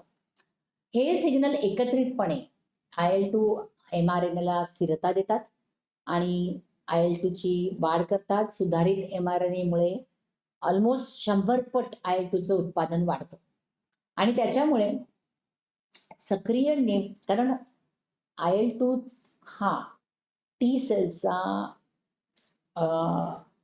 असा फॅक्टर आहे, टी सेल्ससाठी असा फॅक्टर आहे जो त्याच्या वाढीस, डिफरन्सिएशन आणि त्याच्या जगण्यासाठी महत्त्वाचं. म्हणजे त्याला जर का जेव्हा डिवाइड करायचं असेल, त्याची वाढ व्हायचं असेल, तर त्याला IL-2 अतिशय महत्त्वाचा आहे टी सेल्सना. त्याच्यामुळे तो महत्त्वाचं काम करतो. आता हे जे सिग्नल्स आहेत ते अँटिजेन प्रेझेंटिंग सेल्स देतात ना, कारण आपण हा तिसरा सिग्नल जो आहे सायटोकाईनचा, तो अँटिजेन प्रेझेंटिंग सेलद्वारे दिला जातो. तर डेंड्रायटिक सेल्स, सक्रिय मॅक्रोफाज, सक्रिय बी सेल्स या सगळ्यांकडनं जेव्हा सायटोकाईनची पातळी, अँटिजेन प्रस्तुत करणारे MHC class 2, post stimulated cytokine याची सगळ्याची पातळी ते व्यक्त करतात. म्हणजे हे जे आहेत आणि मग जे नेव TCD सेल्स आहेत त्यांच्यासाठी ते अतिशय आवश्यक असतात. आता व्यावसायिक APCचं कार्य आणि उत्पत्तीमध्ये ते अतिशय वैविध्यपूर्ण आहे, कारण प्रत्येक सब पॉप्युलेशन जेव्हा अँटिजेन प्रदर्शित करण्याची क्षमता आणि को स्टिम्युलेटरी लायगॅनची प्रेझेंटेशन हे प्रत्येक पॉप्युलेशनमध्ये वेगवेगळं असतं. म्हणजे जसं डेंड्रायटिक सेल्समध्ये वेगळं असतं, थोडंसं मॅक्रोफॅजेसमध्ये आणखीन वेगळं असतं आणि बी सेल्समध्ये आणखीन वेगळं. हे तिन्हीचं कार्य आहे APC. म्हणजे ते अँटिजेन प्रेझेंटिंग सेल्सच आहेत, ते कमर्शियल अँटिजेन प्रेझेंटिंग सेल्स आहेत आणि त्याच्यामुळे त्यांची वेगवेगळी थोडीशी कार्य वेगवेगळं असतं. आता peripheral APC dendritic professional APC, not peripheral, professional APC dendritic cells जे आहेत त्याचा DC महत्वाचे सगळ्यात म्हणजे डेंड्रायटिक सेल्स जे आहेत त्याच्यात वेगवेगळे डेंड्रायटिक सेल्स आहेत. ते कन्व्हेन्शनल डेंड्रायटिक पेशीज आहेत. त्या कन्व्हेन्शनल डेंड्रायटिक पेशींमध्ये स्थलांतरित DC आणि निवासी DC हे 2 प्रकार येतात. तर आता कन्व्हेन्शनल डेंड्रायटिक सेल्स या stem cells, bone marrow stem सेल्समधनं येतात. तर स्थलांतरित DC जे आहेत ते पेरिफेरल टिश्यूमध्ये जे प्रतिजनद्वारे सक्रिय होतात आणि मग नेव टी सेल समोर येण्यासाठी ते ड्रेनेज लिम्फ नोडमध्ये प्रवेश करतात. तर निवासी DC असतात ते तितके जोमाने फिरत नाहीत. ते लिम्फ नोडमध्येच, रक्तातून लिम्फ नोडमध्ये येणाऱ्या प्रतिजनांवर प्रक्रिया करतात. म्हणजे ते लिम्फ नोडमध्येच राहतात. आता दुसरं पॉप्युलेशन आहे हे कन्व्हेन्शनल डेंड्रायटिक सेल झाले. दुसरं पॉप्युलेशन आहे त्याला लँगरहॅन्स स्पेशीज असं म्हणतात आणि ते स्थलांतरित DC चा आणखीन एक प्रकार आहे आणि ते त्वचेत आढळतात आणि मूळतः ते एम्ब्रियॉनिक हिपॅटोपायटिक स्टेम सेल म्हणजे भ्रूण हिपॅटोपायटिक पेशींपासून उद्भवतात आणि ते बोन मॅरो स्टेम सेल्स पासून येत नाहीत. तर ते फक्त स्वतःचं विभाजन करून वाढवतात. तर एकदा अँटिजेनचे संवाद साधून ते सक्रिय झाले आणि टी पेशींना भेटण्यासाठी आणि सक्रिय करण्यासाठी मग ते दूर असलेल्या लिम्फ नोड्समध्ये ते स्थलांतरित होऊ शकतात. तर आता आपण पेरिफेरल APCs मध्ये अँटिजेन प्रेझेंटिंग सेल्स मधले बी सेल्स बघूया. तर बी सेल्स हे फॉलिकल्समध्ये राहणाऱ्या, विश्रांती घेणाऱ्या बी सेल्स सुद्धा टी पेशींना सक्रिय करण्याची क्षमता असतात. तर काय होतं जेव्हा बी सेल रिसेप्टर्स जेव्हा MHC2 आणि CD86चं नियमन करतात, जेव्हा प्रतिजनाला बांधतात तेव्हा आणि मग त्यांच्या फॉलिक्युल आणि टी सेल झोनच्या सीमेवर जे CD4 सेल्स आहेत त्याच्यात तेव्हा ते प्रतिजन सादर करतात. हे प्रतिजन सादर करतात तेव्हा रोगजनकांच्या अंतर्गत बनण्यासाठी, कारण काय असतं BCR ऑल्सो कॅन, ते स्वतःला रोगजनक, जसं मॅक्रोफॅज स्वतःमध्ये रोगजनक घेतात तसं BCRला पण रिसेप्टर मेडिएटेड इंटरनलायझेशन ते करू शकतात आणि त्यांना MHC क्लास 2 मध्ये सादर करण्याची एकदम युनिक कपॅसिटी किंवा क्षमता असल्यामुळे त्या टी सेल पेशींना सक्रिय करण्यात अगदी सर्वोत्तम आहे, कारण ते त्याच रोगजनकाचा एपिटोप ओळखतात आणि ही परिस्थिती रोगप्रतिसादामध्ये अतिशय चांगली काम करते, कारण शेजारच्याच फॉलिकलमध्ये प्रतिजनाद्वारे सक्रिय केलेल्या बी सेल्सवर टी सेल झोनमध्ये त्यांचं CD4 वर लक्ष केंद्रित करते आणि मग तिथेच बी सेल प्रसार, भिन्नता आणि मेमरी याच्या सगळ्याच जे असतं ते आवश्यक मदत केली जाते जेव्हा बी सेल आणि टी सेलची जोडी जमते. आता आपण एक बघूया की एक वेगळ्या प्रकारचं अँटीजन आहे की ज्याला क्लासिकल टी सेलचं ही जी असेंब्ली आहे त्याची गरज नसते. म्हणजे काय? म्हणजे आता आपण बघितलं की TCR पेप्टाइड मधला पेप्टाइड असलेला MHC, मग पोस्ट मिलिटरी मॉलिक्यूल हे सगळे एकत्र आल्यावरच टी ॲक्टिव्हेशन होतं. पण सुपर अँटीजन्स हे असे असतात की ते काहीतरी बॅक्टेरिया आणि विषाणूंची प्रथिनं आहे, जे एकाच वेळी टी सेल रिसेप्टर्सच्या व्ही बीटा क्षेत्राशी आणि MHC2शी हे आहे. म्हणजे ते MHCला हे व्ही बीटाला बांधतंय आणि इथे MHCला पण बांधतंय. ओके, ते MHCला पण बांधतंय. असं बांधलं जातं आणि त्याच्यामध्ये मानवामध्ये असे जवळ-जवळ 65 व्ही बीटा आहेत आणि त्याच्यासाठी स्पेसिफिक असे सुपर अँटीजन्स पण आहेत, आपल्याला मिळालेले आहेत. ते स्पेसिफिक असतात त्या व्ही बीटांसारखे. तर हे क्लॅम्पसारखं जे कनेक्शन असतं ते इतकं मजबूत असतं की ते जवळ-जवळ TCR MHCची परस्पर संवादाची नक्कल करतं आणि ते अँटीजन विशिष्ट हे जे पेप्टाइड आहे हे स्पेसिफिक नाहीये. तर ते विशिष्टतेची आवश्यकता म्हणजे स्पेसिफिसिटीची आवश्यकता ते टाळून या टी सेलला ते सक्रिय करू शकतात. अर्थातच टी सेलमुळे सक्रिय झालेलं टी सेल सॉरी सुपर अँटीजनमुळे सक्रिय झालेला टी सेल हे मोठ्या प्रमाणात पॉलिक्लोनल म्हणजे मोठ्या प्रमाणात त्याचं सक्रियकरण होऊन सायटोकाइन्सचं खूप जास्त उत्पादन करतात आणि त्याच्यामुळे सिस्टमिक टॉक्सिसिटी होऊ शकते. म्हणजेच हे सुपर अँटीजन्स पुष्कळशा रोगांमध्ये इन्व्हॉल्व असतात आणि ते 2 प्रकारचे सुपर अँटीजन्स असतात. एक अंतर्जात म्हणजे एंडोजिनस आणि एक्झोजिनस बाह्यजात. आणि बाह्यजात सुपर अँटीजन्स आहे हे जीवाणूंद्वारे स्रावित केलेले काही एक प्रथिनं आहेत, जे ग्राम पॉझिटिव्ह बॅक्टेरियाद्वारे स्रावित केले जातात. जसे त्यांचे टॉक्सिन्स आहेत.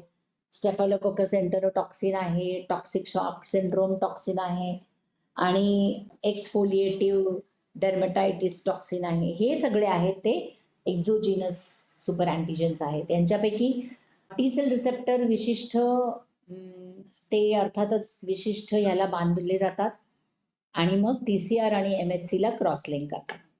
आता एंडोजिनस किंवा अंतर्जात सुपर अँटीजनमध्ये सस्तन प्राण्यांच्या जिनोममध्येच ते एकत्र झालेले आहेत. काही तुम्हाला माहिती असेल की काही विषाणू हे प्राण्यांच्या जिनोममध्ये स्वतःला एकत्रित करतात आणि त्याच्यानंतर ते त्यांनी एक्सप्रेस केलेली जी प्रोटीन्स असतात ते हे एंडोजिनस सुपर अँटीजन्स म्हणून काम करू शकतात.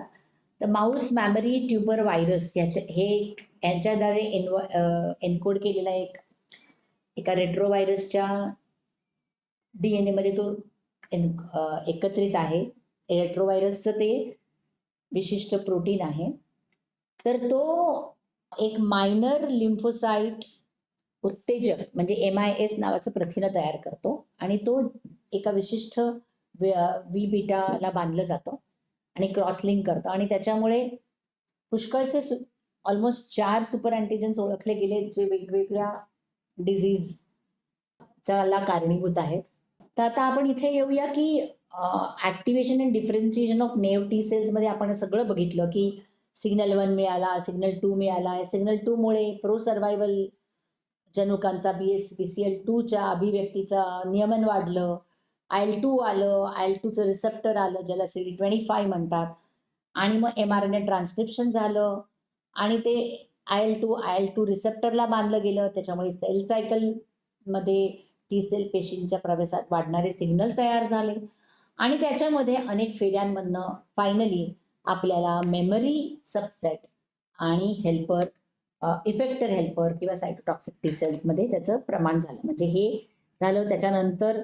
त्याच्यानंतर वेगवेगळ्या मेमरी सेल्स आणि त्याच्यानंतर इफेक्टर सेल्समध्ये ते एक स्टेम सेल्स मेमरी, त्याच्यानंतर सेंट्रल मेमरी आणि इफेक्टर मेमरी आणि टर्मिनली डिफरन्शिएटेड सेल्स असं वेगवेगळ्या स्टेजेसमध्ये हे जातात आणि आपण याच्यात बघितलं की ह्याच्यात जसजसं आपण पुढे जातो तर सेल्फ रिन्यूइंग जी आपल्याला स्वतःला डिवाइड करून बनवण्याची जी कॅपॅसिटी असते ती त्यांची कमी कमी होत जाते, जी मेमरी सेल्समध्ये असते आणि इफेक्टर सेल्समध्ये नसते.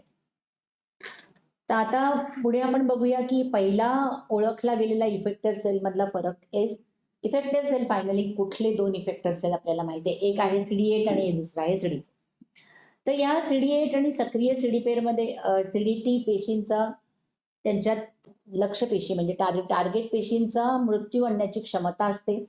ते किलर सेल्स होतात किंवा लिम्फोसायटिक टी सायटोटॉक्सिक टी लिम्फोसाइट्स होतात आणि ते संक्रमित पेशींना बांधतात आणि त्यांना मारतात. आता सक्रिय टी पेशी हे मदतनीस असतात, त्यांना मदतनीस टी पेशी असं म्हणतात आणि इतर पेशींचं सक्रियकरण आणि प्रसार वाढवणारे घटक स्त्राव करण्याची त्यांना क्षमता प्राप्त झालेली असते आणि ते बेसिकली बी सेलचं सक्रियकरण, अँटीबॉडी उत्पादन वगैरे वगैरे हे सगळं करतात. आता नेव टी पेशी काही महिने जगू शकतात, बट ह्या ज्या इफेक्टर पेशी असतात त्या अल्पायुषी असतात आणि त्यांचं आयुष्य काही दिवसांपासून काही आठवड्यांपर्यंत असतं आणि मेमरी पेशी सामान्यतः जास्त जगतात. तर आता आपण येऊया टी सेल डिफरन्सिएशनवर.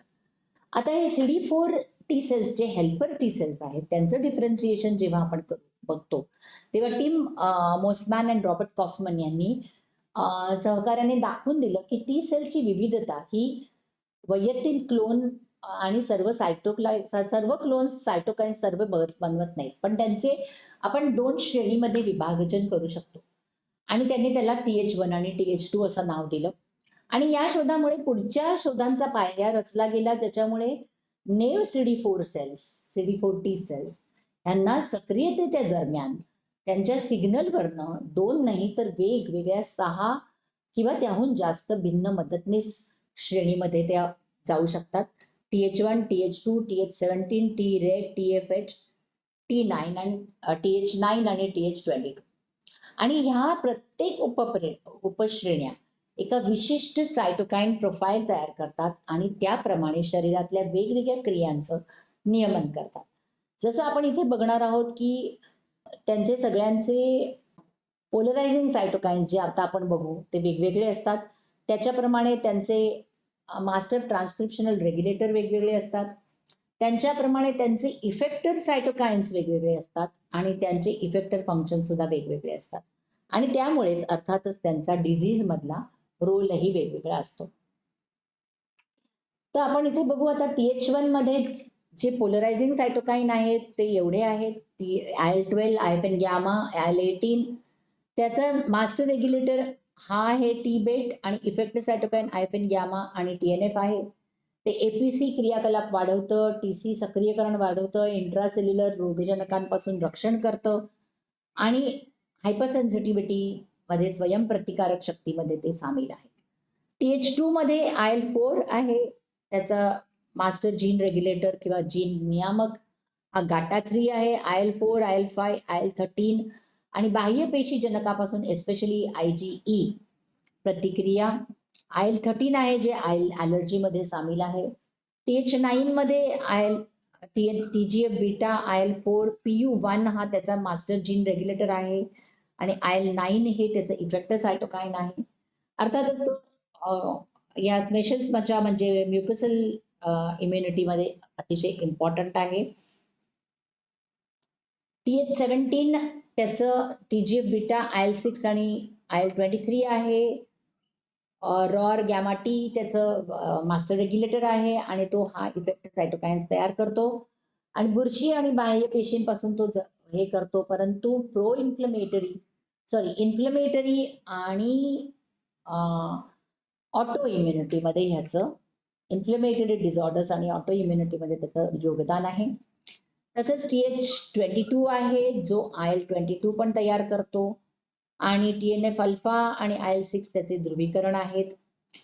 सर्वात महत्वाचं टी रेग्युलेटर आहे, त्याच्यात TGF बीटा आणि IL-2 आहे आणि FOXP3 हा त्याचा मास्टर रेग्युलेटर आहे आणि तो अर्थातच अँटी ट्यूमर रोखतो आणि अँटी इन्फ्लमेटरी आहे आणि अर्थातच त्याच्यामुळे ऑटो इम्युनिटी अंडर कव्हर असते, म्हणजे अंडर कंट्रोल असते आणि FH फॉलिक्युलर हेल्पर सेल्समध्ये BCL6 असतं आणि त्याचा इम्पॉर्टंट इंटरल्युकिन्स और सायटोकाइन्स हे असतं आणि हे सगळ्यात महत्त्वाचं म्हणजे बी सेल पॉलिक्युलर जर्मिनल सेंटरमध्ये मदत करतात. हेल्पर टी सेल सबसेटचे विविधीकरण म्हणजे डिफरन्सिएशन हे ध्रुवीकरण करणाऱ्या सायटोकाइन्सद्वारे नियंत्रित केले जाते. म्हणजे काय, त्यांनी स्त्रवलेल्या म्हणजे बहुधा ते एपीसीने स्त्रवलेल्या सायटोकाइन्स आणि त्यांना पोलरायझिंग सायटोकाइन्स किंवा ध्रुवीकरण करणारे सायटोकाइन्स असे म्हणतात. हा जो सिग्नल 3 आहे आपण जे म्हणतो, आणि त्याच्यामुळेच ऍक्च्युली वेगवेगळ्या इफेक्टर पेशींमध्ये रूपांतर होण्यात ते जबाबदार असतात. की हे जे आहे प्रतिसादादरम्यान जे निर्माण होणारे जे सायटोकाइन्स आहेत त्यांच्यामुळे हे सिग्नल्स निश्चित केले जातात आणि त्याच्यामुळेच त्यांचं मदतनीस पेशींचं रूपांतर करण्यास ते जबाबदार असतात. म्हणजे आपण आता बघितलं की CD4 सेलमध्ये पुढचं डिफरन्सिएशन जे आपण मगाशी बघितलं की वेगवेगळे सेल्स जसे T TH 17, TH1, TH2, TH17, T regulatory वगैरे वगैरे हे जे आपण बघितलेले आहे हे सगळे कशामुळे होतात तर सायटोकाइन्समुळे होतात. आणि हे सायटोकाइन्स वेगवेगळे सिग्नल्स देतात आणि त्या सिग्नल्समधनंच हे आपल्याला मिळतात. तर एपीसी सायटोकाइन्स आणि यांना सक्रिय करणारे अँटीजेनचे प्रकार जे असतात त्याच्यामुळे ऍक्च्युली सायटोकाइन्स ठरवले जातात. जसं ऍडज्युव्हंट एपीसीला कोस्टोमेटरी लायकन तयार करण्यास आणि ध्रुवीकरण सायटोकाइन तयार करण्यास प्रेरित मोठ्या प्रमाणात प्रभावित करतात आणि त्याच्यामुळेच आपल्याला पाहिजे ते इफेक्टर पॉप्युलेशन निर्माण करण्यासाठी ते ऍडज्युव्हंट्स आपण वापरू शकतो. तर आता एक नेव टीएच पेशी ज्याला आपण TH0 असं म्हणू, त्याला कोणत्या प्रकारचा इफेक्टर टी हेल्पर बनायचा आहे, मदतनीस बनायचा आहे, हे मुख्यत्वे कोणत्या प्रकारचा संसर्ग झाला याच्यावर पण अवलंबून असतं. म्हणजे जसं संशोधकांनी सांगितलं की जे कॉम्प्लेक्स प्रतिसादामध्ये 2 प्रमुख प्रकार असतात. एक आहे प्रकार 1 आणि प्रकार 2. आता प्रतिसाद प्रकार 1 म्हणजे response type of response, type 1 response जो आहे तो हा विषाणू जे व्हायरसेस आणि बॅक्टेरिया यांच्या संसर्गाने होतो आणि तो CD4 पेशींना CD4 TH म्हणजे पेशींना TH1 आणि TH17 या 2 समूहामध्ये पोलराइज करतो. तसंच संरक्षणात्मक सायटोकाईन प्रतिसाद निर्माण करण्यासाठी त्यांना आणखीन एक हे इनेट लिम्फॉइड सेल्सची गरज असते. IL-1 आणि IL-6, ILC1 आणि ILC3 हे दोन ते सहकार्य करतात. तर प्रतिसाद 2 मध्ये किंवा टाइप 2 रिस्पॉन्समध्ये मोठ्या पॅरासाइटद्वारे सुरू होतात आणि ज्यात वर्म्स, प्रोटोझोआ, ॲलर्जीन यांचा समावेश असतो. आणि हे CD8 पेशींना TH2, TH9 सहाय्यक समूहामध्ये पोलराइज करतात आणि जे IgG प्रतिसाद निर्माण करतात आणि याच्यासाठी ILC2 हे सहकार्य करतात. म्हणजे प्रतिसाद प्रकार 1 मध्ये आपल्याला त्याच्यात TH1, TH17 मिळतात आणि त्याला मदत ILC1 आणि ILC2 असे करतात. तर प्रतिसाद 2 मध्ये आपल्याला TH2 आणि TH9 असे मिळतात आणि IgEचा प्रतिसाद निर्माण करण्यासाठी ILC2 चे सहकार्य असतं, जसं इथे मेन्शन केलेलं आहे. तर वर्म्सच्या बाबतीत आपल्याला प्रतिकार 2 महत्वाचा असतो. आता प्रॉपर्टीज काय आहेत, इफेक्टर पेशी एकदा आलं तर त्याचं प्रॉपर्टीज आपल्याला काय आहे, तर त्याच्या म्हणजे काय, त्याचे गुणधर्म काय आहेत, तर प्रत्येक प्रमुख सहाय्यक पेशी समूहाचा एक ध्रुवीकरणाचा संच वेगळा असतो. मास्टर रेग्युलेटरचा एक वेगळा असतो, जसं आपण मगाशी बघितलं. टी सेल पूर्णपणे उपप्रकारांवर बदलणे गेल्यावर त्याचा मास्टर जीन रेग्युलेटर हा एक इफेक्टर सायटोकाइन्स निर्माण करतो. म्हणजे काय, पहिलं आहे त्याचा पोलरायझिंग सायटोकाइन वेगळा असतो, नंतर त्याचा एक मास्टर जीन रेग्युलेटर आणि हा मास्टर जीन रेग्युलेटरमध्ये त्याचं सिग्नेचर इफेक्टिव्ह सायटोकाइन वेगवेगळे असतं. ही त्याची एकंदर सिग्नेचर असते असं तुम्ही म्हणू शकता. जसं आपण बघितलं की TH1 जेव्हा आपण म्हणतो तेव्हा त्याचं पोलरायझिंग सायटोकाइन्स IL-2 आहे, टिबेट आहे त्याचं मास्टर रेग्युलेटर आणि मग परत IL-2 हा त्याचा परत सिग्नेचर इफेक्टिव्ह सायटोकाइन्स आहे. तसंच आता आपण बघणार आहोत की मदतनीस टी पेशी बहुधा एकमेकांना क्रॉस रेग्युलेट करतात. एस्पेशली TH1 आणि TH2 आणि TH17 आणि Treg हे एकमेकांना क्रॉस रेग्युलेट करतात, म्हणजे ह्याचे काय सायटोकाईन त्याचं प्रमाण कमी करतात आणि ह्याचे सायटोकाईन्स त्याचं प्रमाण कमी करतात असं आपल्याला दिसतंय. ते आपण बघूया. आता डिफरन्सिएशन आपण जर का TH2 आणि TH1 सेल्सचं बघितलं तर त्याचं वेगळेपण प्रवृत्त करायला आपल्याला 2 प्रकारचे सायटोकाईन्स आपण बघितलेले आहेत. ते म्हणजे TH1 मध्ये वेगळं करण्यासाठी प्रवृत्त करणारे सायटोकाईन्स आहेत IL-12, IL-18 आणि इंटरफेरॉन गामा हे त्याचे पोलरायझिंग सायटोकाईन्स आहेत. तर आणि त्याचे दुसरे सिग्नल्स आपल्याला मिळतात ते म्हणजे TLR4 आणि TLR3 केल्यावर आपल्याला IL-12 हे डेंड्रायटिक सेल्सद्वारे तयार केले जातात. आता त्याची अभिव्यक्ती देखील सक्रिय टी सेल्स आणि सक्रिय NK टील्सद्वारे तयार झालेल्या आयफेन गॅमाला अपरेग्युलेट करते. ओके, प्रतिसादाचं अपरेग्युलेट होते. त्यामुळे जेव्हा आयफेन गॅमा येतं तेव्हा पण IL-12 वाढतं. आता IL-18 आहे हे डेंड्रायटिक सेल तयार केले जाते आणि त्याच्या विकासाला TH1च्या विकासाला ते प्रोत्साहन देते आणि त्याच्या स्वतःद्वारे होणाऱ्या आयफेनचे पण उत्पादन ते वाढवते. म्हणजे काय तर डेंड्रायटिक सेलच्या पेक्षा आधी डेंड्रायटिक सेलने तर आयफेन गॅमा केलेलाच आहे, पण TH1 द्वारा निर्माण केलेल्या आयफेन गॅमाचे पण उत्पादन हे IL-18 वाढवते. आता हे पोलरायझिंग सायटोकाईन्स जे आहे, जे ध्रुवीकरण करणारे सायटोकाईन हे नेव्ह टीप सेल्सचा सिग्नलिंग मार्ग ट्रिगर करतात आणि त्याच्यामुळे हे मास्टर जीन रेग्युलेटर किंवा टी-बेट या अभिव्यक्तीला अपरेग्युलेट करतात. बरोबर. आता हा मास्टर ट्रान्सक्रिप्शन फॅक्टर किंवा मास्टर जीन रेग्युलेटर जो आहे तो परत मग IFN गॅमा आणि TNF सह सिग्नेचर टाईप 1 इफेक्टर सायटोकाईनची अभिव्यक्ती आणि CD8T सेल्सचे TH1 ची विविधीकरण करण्यास प्रेरित करतो. म्हणजे हे आपण बघितलं TH1. ओके, TH1 मध्ये काय झालं तर पहिलं त्यांचं पोलरायझिंग सायटोकाईन्स IL-12, IL-18, आयफेन गॅमा. तर IL-12 आणि IL-18 ह्या TNF ते ध्रुवीकरण झाल्यानंतर मास्टर जीन रेग्युलेटर टी-बेट आणि नंतर त्याच्यानंतर आयफेन गॅमा आणि TNF हे सिग्नेचर सायटोकाईन्स आहेत. तर आयफेन गॅमा हे अतिशय इफेक्टर प्रकार 1चं इफेक्टर सायटोकाईन आहे आणि ते मॅक्रोफाजेसना सक्रिय करतं. तसंच या पेशींना सूक्ष्मजीवक म्हणजे त्याच्या इंटरॅक्शन्स वाढवायला उत्तेजित करतं. MHC क्लास 2चं पातळी वाढवतं. IL-12 साठी सारखे सायटोकाईन्स स्रावित करायला लावतं आणि THBचं डिफरन्सिएशन वाढवतं, विविधता.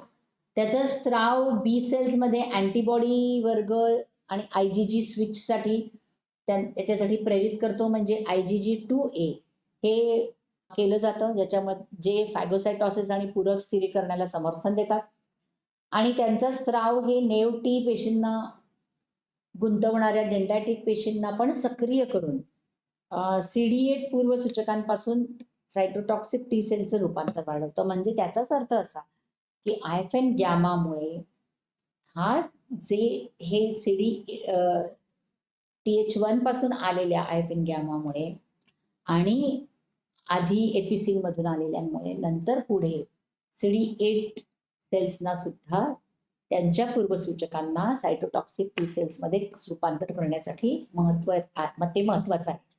आणि हा याचा एकत्रित परिणामामुळे TH1 समूह विषाणूजन्य संसर्ग आणि इतर पेशीय रोगजनकांना प्रतिसाद देण्यासाठी विशेषतः ते योग्य बनतात हे TH1 लोक. आता नेव्ह पेशींना टी हेल्पर म्हणजे 2 टाईपमध्ये वेगळे करणारे हे शक्तिशाली सायटोकाईन म्हणजे IL-4.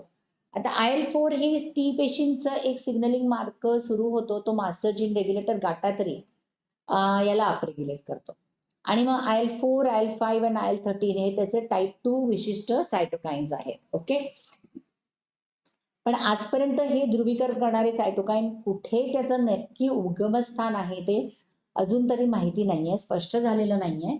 परंतु अनेक पेशी हे सायटोकाईन स्त्रवतात, जसं इनेट लिम्फॉइड पेशी, नंतर mast cells, basophils, eosinophil, gamma delta cells, natural killer T cells आणि लिम्फॉइड मध्ये आढळणाऱ्या जर्मायनल सेंटर बी पेशी, FH पेशी आणि DC उपसमूह आणि TH2 पेशी स्वतः हे सगळे IL-4 तयार करू शकतात. आणि या IH2 पेशींद्वारे उत्पादित केलेल्या टाइप 2 इफेक्टर सायटोकाईनमुळे वर्म्समुळे होणाऱ्या संसर्गावर आणि परजीवी पॅरासाइट संसर्गावर त्यांना साफ करायला ते मदत करतात किंवा त्यांना मारण्याला ते मदत करतात. आता टाइप 2 इफेक्टर सायटोकाईन्समध्ये वर्म्समुळे आणि बाह्यपेशींच्या जसं ते मदत करतात, तसंच IL-4 बी पेशी आणि इओसिनोफिल्स या दोन्हीवर कार्य करतं. इओसिनोफिल्सची भिन्नता, डिफरन्सिएशन, ॲक्टिव्हेशन म्हणजे सक्रियता, त्यांना स्थलांतर प्रेरित करणं म्हणजे ते इकडून तिकडे जाणं. तसंच बी पेशीची सक्रियता आणि IgE वर क्लास स्विचिंगला प्रोत्साहन देणं, हे सर्व कामं IL-4 करतं. आता हे परिणाम सहक्रियात्मक कार्य करत असल्यामुळे इओसिनोफिल्स IgE रिसेप्टर व्यक्त करतात आणि त्याच्यामुळे क्रॉसलिंक हे व्यक्त करतात जे क्रॉसलिंक केलेले असतात आणि त्याच्यामुळे इन्फ्लमेटरी मेडिएटर सोडतात आणि हे विशेषतः राउंड वर्मवर हल्ला करण्यात चांगले असतात. तर हे IL-5 देखील बी सेल्स आणि वर्ग IgG उपवर्गाला स्विच करण्यास प्रवृत्त करतो, जे IgG1 मध्ये असतं. आणि IL-13चं कार्य मोठ्या प्रमाणात IL-4 सारखंच ओव्हरलॅपिंग असतं आणि शेवटी ते IL-4 स्वतः TH1 लोकसंख्येचा विस्तारात प्रतिबंध करतात. तर असं ह्याला जे IFN गॅमा जे TH1 सबसेट द्वारे स्त्रवले जातात आणि TH2 सबसेटच्या प्रसारात प्रतिबंध करतात. तर IL-4 जे TH2 मधल्या सबसेटद्वारे स्त्रावित केले जातात, ते एपीसीद्वारे जे IL-4च्या स्त्रावनाचे नियमन कमी करतात आणि त्याच्यामुळे ते TH1 ची भिन्नता रोखतात. तर ह्या सगळ्या परिणामाला बेसिकली क्रॉस रेग्युलेशन म्हणतात. म्हणजेच काय, की TH1 चे जे पोलरायझिंग सायटोकाइन्स आहेत ते TH2 डाऊन रेग्युलेट करणार, तर TH2 चे पोलरायझिंग सायटोकाइन TH1 ला लागणाऱ्या गोष्टी डाऊन रेग्युलेट करणार आणि अर्थातच या गोष्टी त्यांच्या मास्टर रेग्युलेटरमध्ये पण येणार. म्हणजे जसं गाटा3 आणि टी-बेट हे TH1 आणि TH2 चे मास्टर रेग्युलेटर आहे, तर ते परस्परांचे नियमन आणि क्रॉस रेग्युलेटरमध्ये महत्वाची भूमिका करतात. तर IL-12 हे TH1 चा जो ट्रान्सक्रिप्शन फॅक्टर टी-बेट आहे त्याच्या अभिव्यक्तीला प्रोत्साहन देतो आणि इंटरफेरॉन गामासह TH1 इफेक्टर सायटोकाइनची अभिव्यक्ती प्रेरित करतो. त्याच वेळेला टी-बेट हे TH2 च्या मास्टर ट्रान्सक्रिप्शन रेग्युलेटर गाटा3 एक्सप्रेशनला तसेच सायटोकाइन्सना तो दडपतो किंवा रोखतो. म्हणजे हे आपण इथे बघितलं की हे एपीसी आहे, TCR झालेलं आहे, IL-12 वाला तर STAT4 होतं, STAT4ने टी-बीट होतं आणि टी-बेटने हे होतं. परंतु आणि इथे IL-4 आल्यावर STAT6ने गॅटा3 येतं आणि गॅटा3मुळे IFNला तो रोखतो. तर IL-4 येतं जो टी-बेट ह्याला रोखतं आणि टी-बेट IL-5ला पण रोखतं. तर गाटा3चं IL-4 आणि IL-5 दोन्हीमध्ये होतं आणि मग हे प्रमोट होतं TH1 मध्ये आणि हे प्रमोट होतं TH2 मध्ये. आता आपण TH17 पाहिजे इकडे. TH17 पेशी बघूया. टी नेव सेलचं TH17 वंशात ध्रुवीकरण करण्यासाठी 3 प्रकारचे सायटोकाइनचा सहभाग आहे. TGF बीटा, IL-6 आणि IL-23. तर ते संरक्षणात्मक आणि रोगजनक दोन्ही कार्य करू शकतात. जेव्हा TGF बीटा आणि IL-6 असतात तेव्हा ते नेव सक्रियकरणाच्या अधिक संरक्षणात्मक स्वरूपाचा विकास करतात आणि जे IL-10 करू शकतात, IL-10 तयार करू शकतात. पण जेव्हा IL-23च्या उपस्थितीत जर का सक्रियकरण झालं तर ते इन्फ्लमेटरी आवृत्तीच्या विकासनाला चालना देतात आणि त्याच्यामुळे जर का जेव्हा मेम्ब्रेन म्युकस अडथळ्यांवरील काही जीवाणू आणि बुरशींविरुद्ध संरक्षणात्मक प्रतिसादात IH-17 अतिशय महत्वाचा सहभागी करतो आणि तो IL-17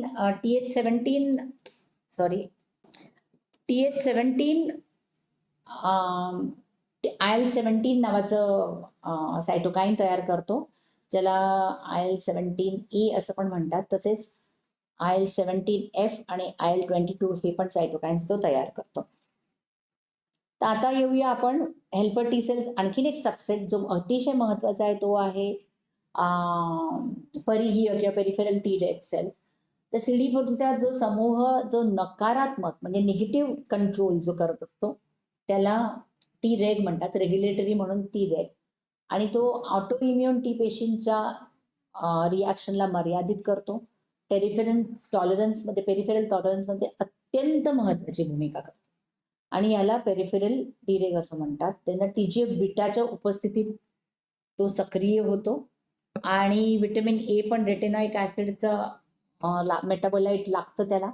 TGF बीटा एक सिग्नलिंग कास्केड ट्रिगर करते ज्याच्यामुळे master regulator transcription factor FOXP3 याच्या अभिव्यक्तीचं नियमन होतं.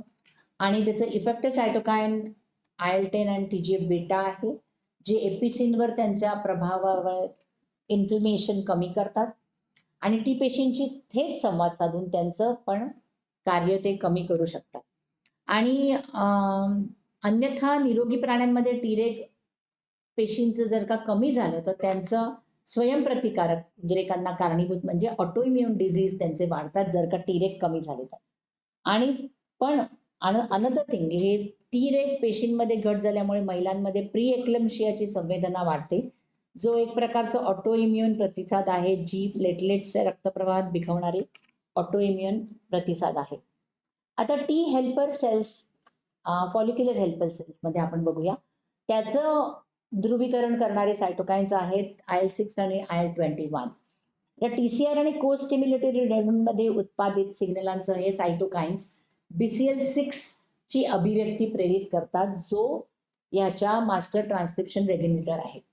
आता क्रॉस रेग्युलेशन हे देखील TFH म्हणजे फॉलिक्युलर हेल्परचे फंक्शन आहे, वैशिष्ट्य आहे जे BCL6 अभिव्यक्ती आहे ते टीबेट गाटा3 आणि रॉर गॅमाटी यांचं गॅमाटीचा त्यांचं सगळ्यांचं सपरेशन करतं किंवा त्यांच्या एक्सप्रेशनचा प्रतिबंध करतं आणि त्याच्यामुळे त्यांची भिन्नता पण रोखतं म्हणजे TH1, TH2 आणि TH17चं. IL-2 उत्पादन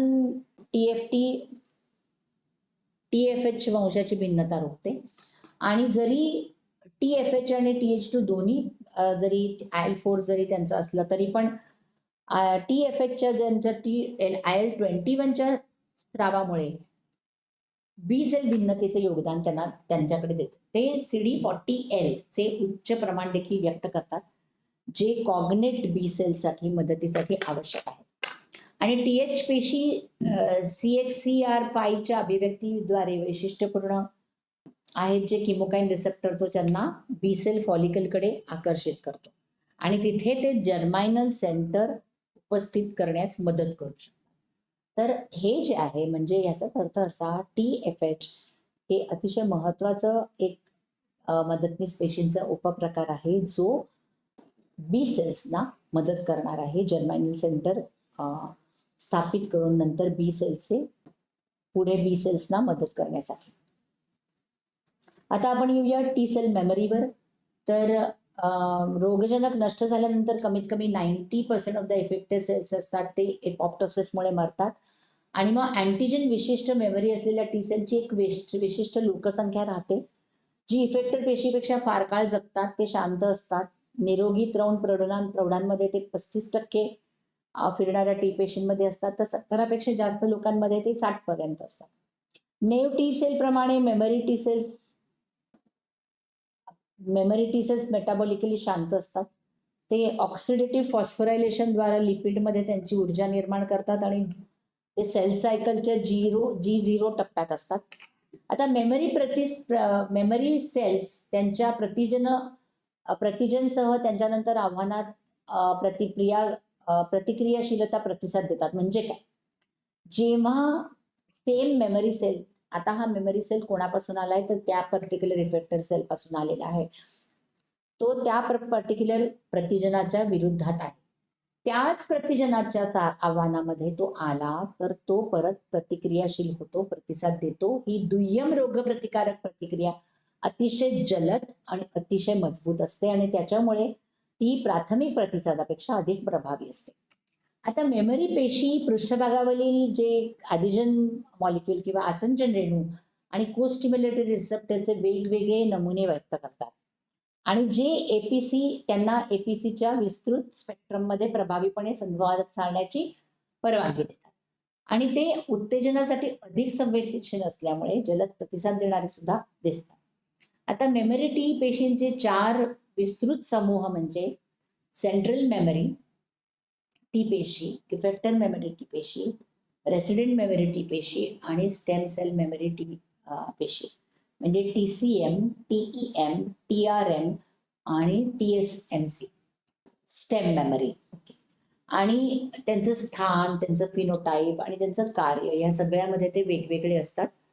तर आपण इथे बघू शकतो की TCM, SCM आणि नेव टी हे सगळे लिम्फॉइड टिश्यूमध्ये असतात. तर पेरिफेरल टिश्यूमध्ये इफेक्टर मेमरी आणि हे सेल्स असतात ते डिफरन्सिएशन झाल्यानंतर अर्थातच. तर हे वेगवेगळ्या प्रकारचे सेल असतात ते पेरिफेरलमध्ये असतात, इफेक्टर मेमरी सेल्स. आणि मग त्याच्यानंतर बाकीचे जे असतात ते सेंट्रल मेमरी वाले किंवा स्टेम सेल मेमरी आणि TRMs हे लिम्फॉइडमध्ये असतात. आता आपण बघू की हे सरफेस मार्कर्स जे आहेत ते वेगवेगळे कसे असू शकतात नेव सेल्सवर, इफेक्टर सेल्सवर आणि मेमरी टी सेल्सवर.